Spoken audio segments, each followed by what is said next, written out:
New troubles brewing at ABC News, ladies and gentlemen. Just like one thing after another. I mean, Disney has to be so embarrassed. They're embarrassed, obviously, about Whoopi Goldberg. They're embarrassed about the $16 million that they then had to fork over to Donald Trump and his library and his lawyers because of one George Stephanopoulos who said some things he shouldn't have said. Hey, MSNBC got the memo on that one. Wait till you see what they did after one guest went on and effectively libeled Donald Trump. Well, Bob Iger is still struggling with a messed up network where, they just can't seem to get out of their own way. Take a look at one David Muir. This is the guy who moderated that debate, the one that was like the 3-on-1 because it was David and somebody else and Kamala Harris all ganging up on Donald Trump. Well, David Muir, who again is the anchor of World News Tonight, not that anybody watches that, but just in case, World News Tonight, it's like their signature ABC News program. And he's perhaps a little too concerned with how he looks on television. I get it. I'm a girl, right? I care what I look like on television, but not so much as maybe David does. You see, David was out reporting on fires, but he's seemingly more worried about how well his jacket fits, his fire retardant jacket, than the fires themselves, which is part of the whole problem, is it not, ladies and gentlemen, with mainstream media? Everybody's so sick of this nonsense. Take a look at David Muir, who is being mocked for the clothespins behind his jacket. Watch carefully. They're on 4. Okay, looking good, looking good. You can see her behind me. It's been completely wiped away. There are still flames burning from multiple buildings. Do you see it? And smoke from the ash. Again, this is what the community would be at a time of. Oh, goodness. Poor David. Well, the internet's having a field day with this.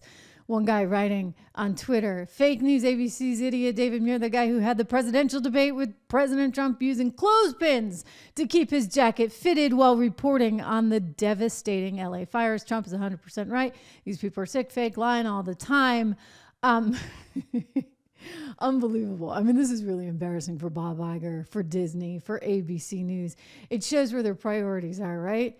I mean, honestly, and I'm just going to be perfectly frank with you. The clothespin's not even going to work.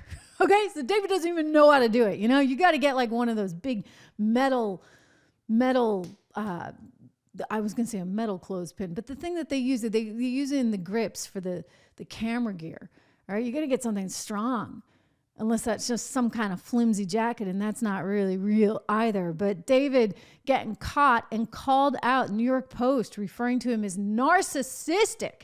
David Muir roasted for sprucing up svelte looks while reporting on deadly fires. You see, who can trust the mainstream media because it's filled with all these bells and whistles and clothespins holding the clothes together as opposed to actually being about anything of substance. And that's why over and over and over again, I think Americans just keep going back to, they want this authenticity, and they get it in streaming products. Frankly, hopefully, like this one right here, I hope that you're subscribed. I hope that you're liking this, that you're sharing this. All of this stuff matters. Comment. It's really important. But I want to remind you, this is ABC News that has just been the source of so many troubles. They really didn't want Donald Trump to win. They really, really didn't want him to win. And that was quite evident. Over on The View, it was evident at the debate. It was evident on George Stephanopoulos' show, which is why he's now paying $16 million. And ABC News is paying $16 million in a fine to Trump after getting sued for billions. Trump didn't really appreciate all the lies that were being told at the ABC News debate. Kamala can say one thing and she gets a pass. He says boo, and they're all over him. Remember when he reacted immediately after that debate? One of the stories covered on ABC about Kamala, 100% of the time was positive. 93% of the time when they covered you, it was negative. So it was infuriating to watch them fact check you and not her when she brought up IVF, when she brought up Project 2025 several times, and when she brought up Charlottesville. Here are some of the lies that she said about you. Listen.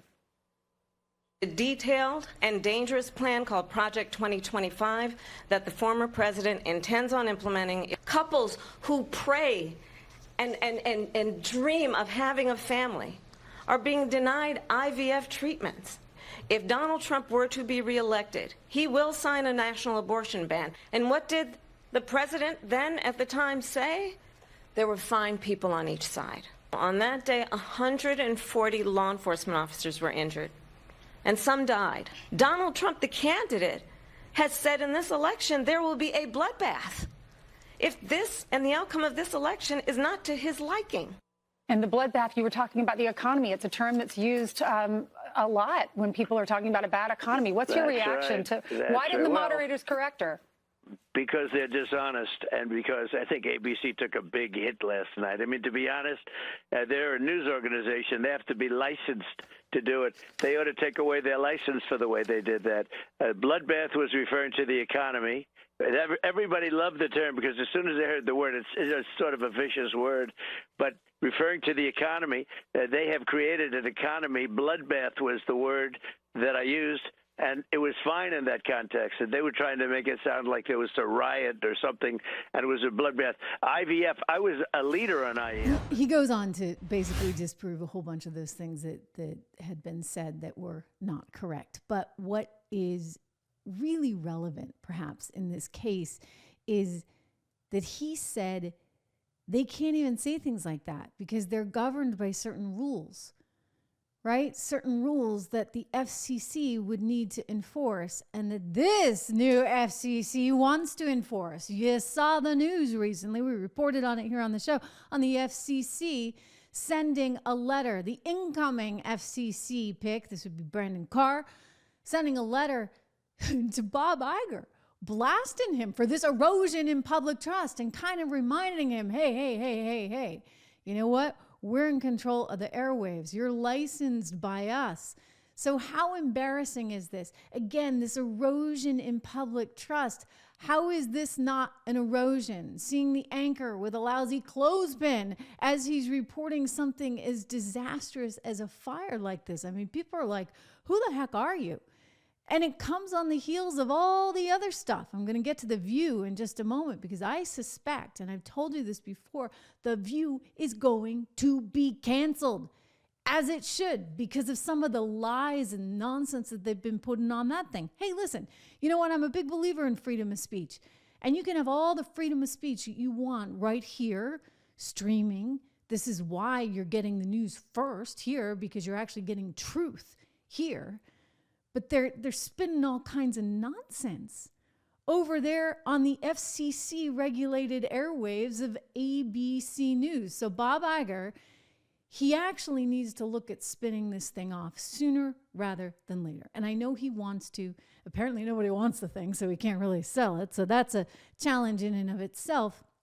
But ultimately, what I suspect does happen is that they do something similar to, say, MSNBC. If they can't actually sell this to a private equity player, to Nexstar, which I believe has looked at the company, then they're going to have to look at doing some kind of spinoff because it's just not healthy for the rest of the Disney business.